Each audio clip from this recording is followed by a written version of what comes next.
Good evening sa inyong lahat and welcome sa ating YouTube channel, Bagong Pilipinas, Old Queen TV. So mga idol, kung kayo ay baguhan pa lang po sa aking YouTube channel, kayo po ay aking anyayahan, manood po, mag-subscribe, paki-like po at pakipindot ang notification bell para lagi tayong updated mga idol sa ating gagawing video tungkol sa mga lumang barya. So mga idol, ang ating topic ngayon ay isang 5 centavos So United States of America, no. Ang date po niya mga idol ay 2005. Yan po ang ating topic ngayon mga idol, at makinig po maigi. Mga idol, baka mayroong kayong ganitong uri ng barya, no. Paalala lang po, itabi nyo na, itago ninyo na hindi siya magagasgas, dahil itong barya na itong mga idol ay mahal po ang kanyang value ngayon. Okay, so sa lahat po yan na mga baguhan pa lang po sa pangungulikta ng mga lumang barya, maraming salamat po sa panonood ninyo sa aking YouTube channel. At sa lahat po na mga Old Queen collectors po, sa mga matatagal nang nangungulik ng mga barya, shout out sa inyong lahat. At sa lahat pong walang sawang nanonood sa aking YouTube channel, thank you so much sa panonood ninyo. At para po mabuo ang ating YouTube channel, pakiusap lang po, tayo po mag-subscribe, pa-like po at pakipindot po ang notification bell. Mga idol, ang baryang ito, yan ang ating topic ngayon. Yan ang ating pag-uusapan, kung magkaano po ba ang halaga ng barya nito. Kaya nga wag tayong kukurap mga idol.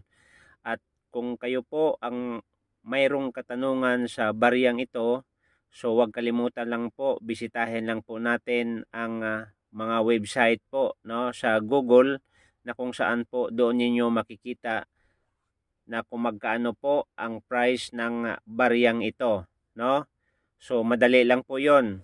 Alam naman po natin, no, pagdating po sa Google, no, lahat po 'yan ay updated po sila pagdating sa mga bintahan, lahat po ng uri ng mga barya doon yung makikita, no?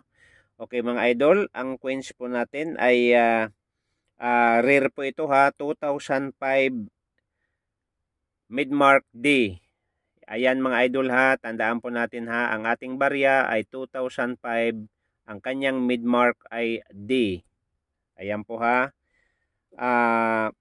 Ito po ay 5 cent coins Buffalo ito, no? So ang larawan na makikita nyo dyan mga idol, yan po yung larawan ni Thomas Jefferson.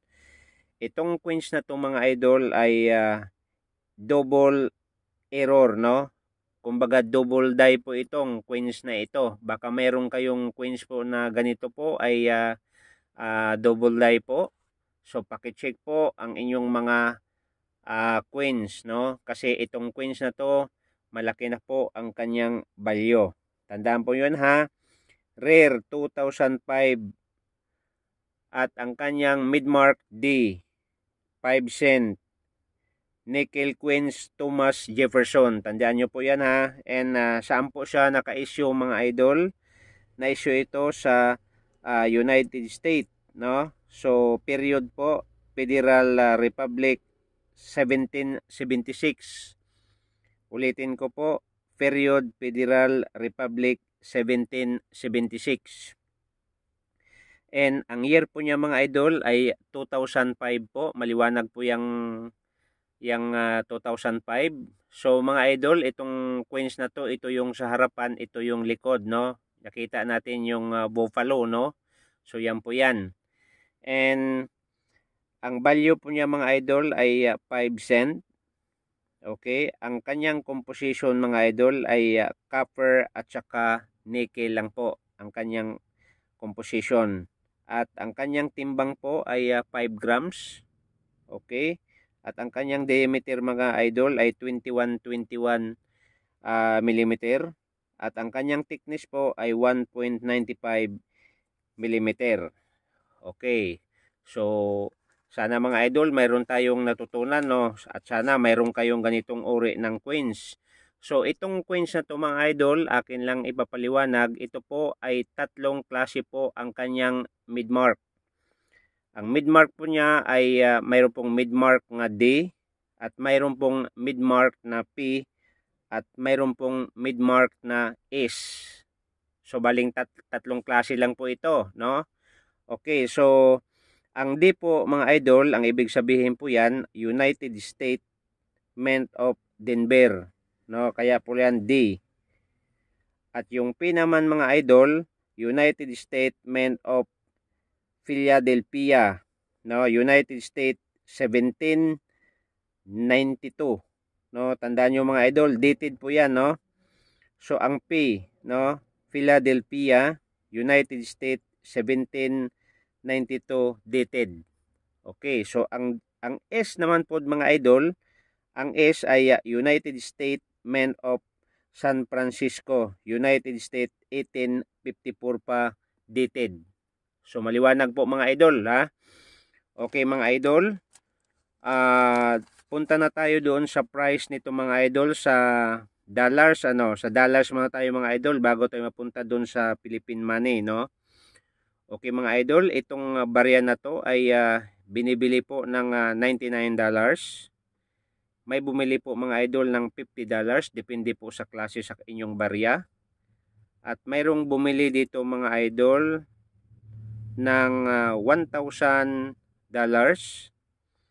At mayroong bumili dito mga idol ng $1,300. At mayroong bumili dito mga idol ng $2,500. At sa Philippine Peso mga idol, bisitahin ninyo ang website na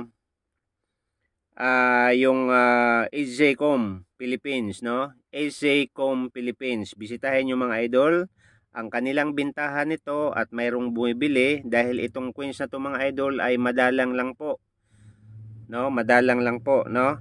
And mga idol, ang coins na to sa SJCOM, no? Philippines, 55,683 po ang bintahan nito nila, no? So mayroon naman mga idol 5,595 at mayroong 11,170 at mayroong 10,632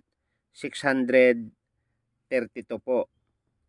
Yan po ang kabuuan ng presyo ng coins na to mga idol. So sana mga idol, mayroon tayong natutunan sa baryang ito, no?